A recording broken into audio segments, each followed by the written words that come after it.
Hey there, and thanks for joining us for this episode. And as we get started, I wanted to remind you to make sure that you subscribe on YouTube and follow us on Apple Podcast, Spotify, and wherever you may be listening to podcast.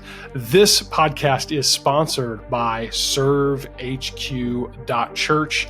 ServeHQ is a place where you can train your volunteers and leaders online through effective video courses. And really, that's just the beginning. You've probably dealt with that frustration of trying to coordinate meeting times for training, trying to organize materials for helping people learn how to, whatever it may be, do some type of volunteer work or procedure at your church. And it quite honestly can just be really frustrating. Well, ServeHQ simplifies all of that by, again, putting it all online, allowing people to watch it and learn how to do ministry at your church at their pace. You can learn more and start using ServeHQ at www.servehq.church. That's www.servehq.church. Thanks to ServeHQ for sponsoring this episode. Well, now I look forward to presenting the main content of today's episode as we continue to advance a reformation of fellowship, partnership, and gospel hope right here on the Church Advance podcast.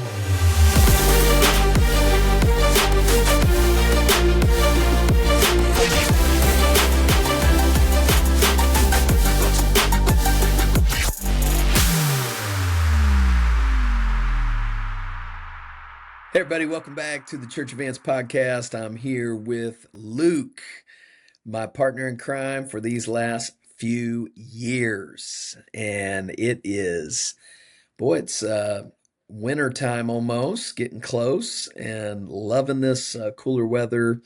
And we are excited to come to you today, and at the same time, a little bit sad that we are announcing today this as a 3-part episode that represents the last 3 episodes of the Church Advance podcast. And so, Luke, man, it's been a great run. Here in a couple episodes, we're going to reflect a little bit, but what we want to do today and next week is we want to actually talk about what it is that we are doing. It's not like we're going away. It's not like we're done talking, but I think for both of us over the last year, we've done some consideration of our focuses, our priorities, and we both together came to the conclusion that Church Advance has been awesome. It's been a great run, great conferences, great conversations. And yet we both have some things that we want to focus our attention on. And at this moment, Church Advance just isn't that. So we're excited in terms of pivoting and turning toward some things that are going to capture our attention for the next several years, Lord willing. But for now, we also are going to bring this to a closure. And so what we're going to do is I'm going to take this episode and I'm going to talk to you about what I am doing, and then Luke is going to take an episode and he's going to talk about a little bit about what he's doing, and then we're going to come back in a few weeks and we're going to talk about some of our favorite memories, some of the things we've enjoyed. And Luke, it has been a good run, and I appreciate all your work with us, and it's just kind of fun to even think about all the episodes. But what I want to do now is, you probably saw last week an episode that we released that was an episode that I put up on my new YouTube channel called Pulpit Advance. Also, you may have seen a few things on social media related to Pulpit Advance, and Pulpit Advance is full-scale launching.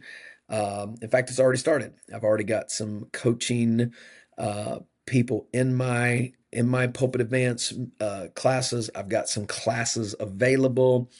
And so the name sounds familiar, Church Advance and Pulpit Advance. So what I wanted to do was I wanted to take this episode to point out what I released last week as a pilot of what's coming in a brand new ministry that I have labeled Pulpit Advance. And so, Luke, really what happened, man, over the years, I heard this story. I can't remember if I've shared it here before, but John MacArthur, but when he was still alive, obviously, he was asked a question about hosting a conference related to, I think it was, if I'm not mistaken, it was like speaking in tongues, like that whole thing, like Yeah, cessation conference, something like cessation that. conference. And this was his reply. He didn't accept the opportunity to host this particular conference, and this was his answer or his reason. He said, "I've already said what I wanted to say about that." I mean, it kind of struck me as like I feel like many of the things that I've talked about on Church Advance, philosophical things, things about Bible translations, things that were really important to me that helped me shape kind of where I am and helped me to speak to so many things that were important to so many people. I look at so many of those subjects and I feel the same way. I've already said what I wanted to say about that. And I'm not, a church administration guru, and by any means, I'm not a guru actually about anything, but certainly not that. And I think what happened was I started thinking about the question, well, what do I still want to talk about? What am I talking about that I haven't said already what I want to say about that? And what became clear through this podcast and the feedback that I've gotten from so many of you is that the episodes, the content that was the most helpful to everybody consistently was the stuff on preaching that we had called the whetstone. And and I mean there were other episodes that were more popular because they were more controversial. Um, well, I'm sure we're going to talk about some of those in 3 weeks or 2 weeks here, but um, I thought, well, that's actually what I love talking about. That's what I am passionate about. It's what I'm most passionate about. I would say, in terms of both what I do vocationally as a pastor and what I talk about more as a teacher, is the subject of homiletics and pulpit delivery and developing expository Bible sermons. It's been now, what, almost 20 years of teaching homiletics in 4 different seminaries and just my life revolving around trying to help men, particularly young men, new preachers, learn how to preach and coach them toward being effective in the pulpit.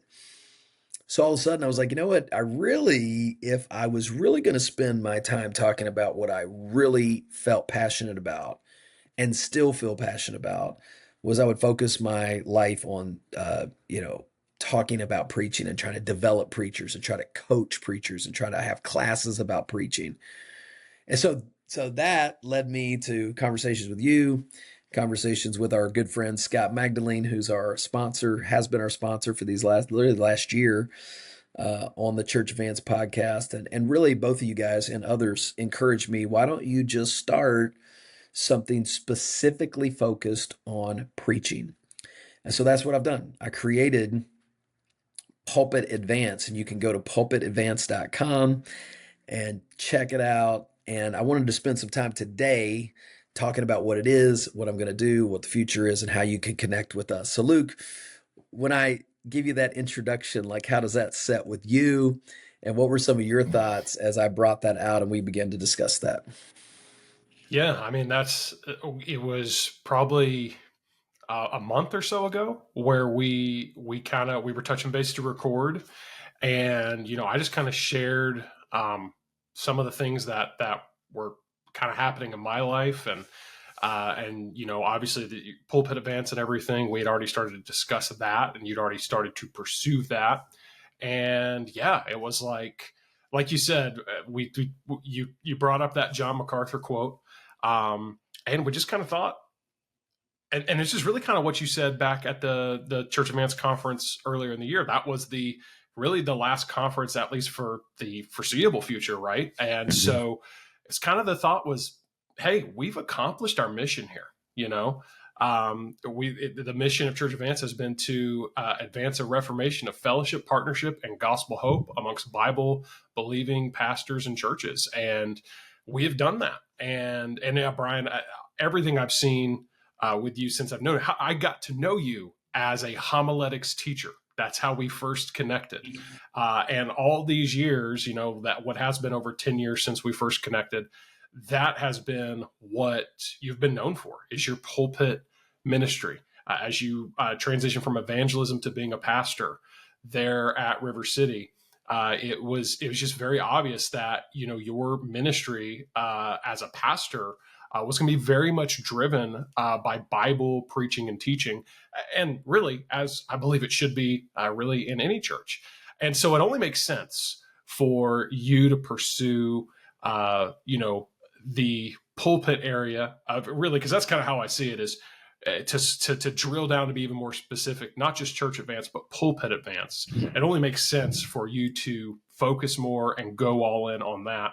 And so, yeah, I'm excited for you to kind of talk through that, what that's all about today, kind of give an overview maybe. I've got your website pulled up here, pulpitadvance.com.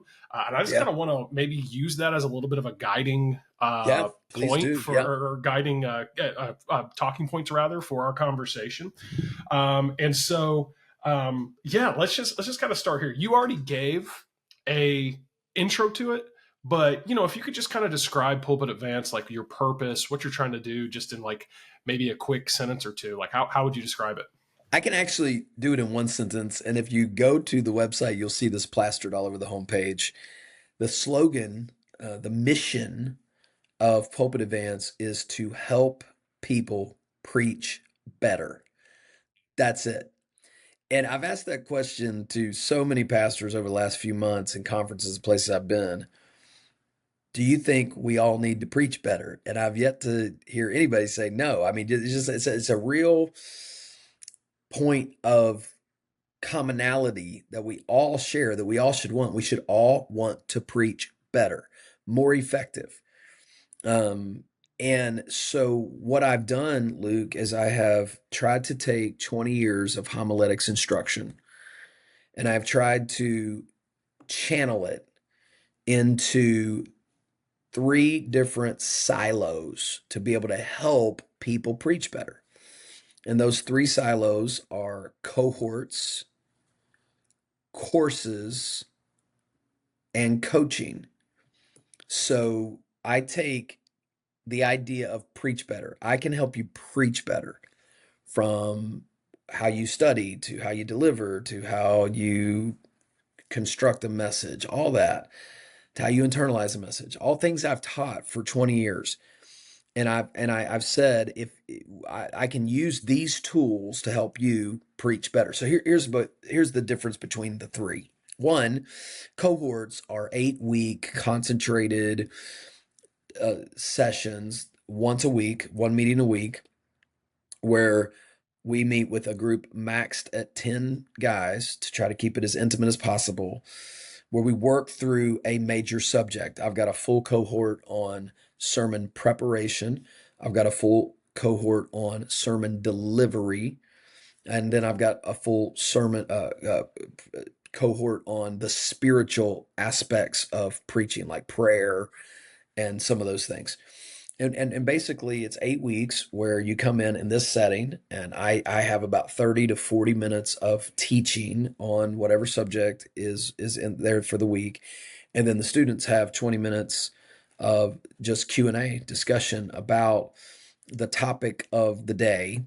And when you join a cohort, there's several levels. There's basic, and then there's plus, and there's premium. And basically, depending on which one you buy, if you buy basic, you just go to the classes. You have access to the video records.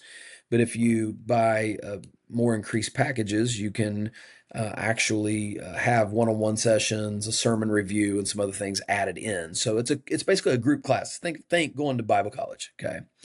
Classes, on the other hand, or courses, are pre-recorded, like master classes. Think master classes that you can just come in and you can buy. And the course is typically a 5-lesson course with a full PDF download booklet that you can have with you and take a class. I've got one on Introduction to Biblical Preaching. I've got one right now. There's 3 foundation classes: Introduction to Sermon Delivery, and then there's also how to deal with being overwhelmed with sermon preparation. And I plan to continue to record these just ad nauseum out into the future. Starting in January, I believe, we're going to be adding a subscription element where you can come in and you can pay just a monthly subscription fee, have access to the courses while you're subscribed. And then each month, I'm going to do a Zoom call that's just open to anyone that can come in and get a taste for it. While you're subscribed, there's also a like a community board built in the website where you can, while you're subscribing, you can come in and ask questions, post questions, get some feedback from your other members of the community. So that's really uh, so you got cohort, then you've got courses, and then the final thing is coaching, and that is just anybody that wants to address a specific issue and get specific help in whatever area they really want. They might come in and say, "Man, I want to learn how to study better." And each are built on 5-session coaching packages where you can come in and just work directly one on one with me. And I have a limited amount of those I can do, obviously. But those are the 3 channels that I operate on. So you can go to pulpitadvance.com. You can look through what I've got so far. And the next cohorts are starting second week of January, running 8 weeks. And so it's a good time to jump in. I might add real quick before your next question. I think this is a great tool, first of all, for pastors to send maybe an assistant through who hasn't really had any good preaching training, or a young preacher who maybe somebody in your ministry has been called to preach and they're probably not going to go off to school, but they want to get some training in biblical preaching. I also would advise pastors, if you want to preach better, look to your church. Most churches offer some sort of what's called like conference expense or training expense or professional development. I know guys that do that, and they come in and they use their resources in that department. Instead of going to some conference that may or may not help them, they can use their training budget to actually get some help in the preaching department. Yeah. Yeah. So again, this is um, a really comprehensive approach to improving preaching. There's a lot of, well, it doesn't matter if it's preaching or what. There's a lot of generic stuff out there, that's just like, hey, here's 5 tips on how to preach better. And it's kind of like, over the years, you've offered plenty of free advice like that. And Mm-hmm. I'm sure you will continue to in some form or fashion. But, like kind of what you're saying there, churches will spend hundreds or thousands of dollars annually sending their pastors and staff to conferences. And I'm not saying there's anything wrong with that, but the idea of investing in your pastor, investing in your leaders at your church, that is something that should not be just kind of shirked off or minimalized. It's very, very crucial, very Yeah. important. I mean, and so, yeah, I mean, is there, just like with anything, there's going to be investment Well, involved, yeah, I but think also, man, like guys, how many guys, if they go to a conference, not only do you have to spend for the content, you got to travel, you got hotels, you got meals. I mean, it could be very, very expensive. This is a better and more strategic way. I think as I look to my future and I look at personal development, I'm looking more toward coaching than I am toward conferences for myself in whatever field I want to grow in. And so I think that this is a really good and wise investment. And there's, I don't know anybody that themselves and their church wouldn't benefit from getting help learning how to preach better. I mean, everybody absolutely. likes to listen to somebody that is a skilled preacher. And so just, it's kind of like taking years of what I have taught and years of what I have helped guys take off and move toward, and just curating it for this audience of people that are not in Bible college. And some people, I mean, even some people went to Bible college and their preaching training was just not great. And I mean, I literally am coaching a guy right now that he went to some Bible college. He said, I never got any of this. He didn't know the first thing about preaching. Well, that's the guy I'm talking about. That's the guy that needs help. And so that's why I'm doing it, man. And I'm just absolutely having the time of my life doing it. It's great. Yeah, yeah. Well, again, Bryan, like ever since I've known you, this is your thing. That's why you were, hired out at West Coast in the first place, was primarily to preach or to teach preaching, Hmm. and that's kind of what I keep thinking is I'm like, man, you pastors out there, you have the opportunity to work with someone who's seasoned at it, who's obviously in addition to the experience is just flat out, Bryan, you're good at it, and we just featured your message here a few weeks ago, by the time this releases, that you preached at HB's conference there, the Cutting It Straight conference. Mm, And mm. man, what a powerful just showcase of the giftings and the talents that God's given you.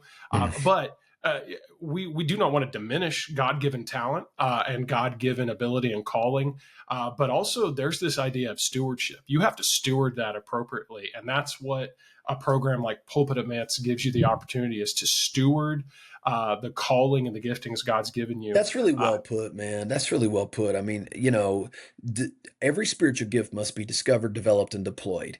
And there's nothing wrong with becoming better at the gift that you have. Every pastor is supposed to be able to teach, apt to teach.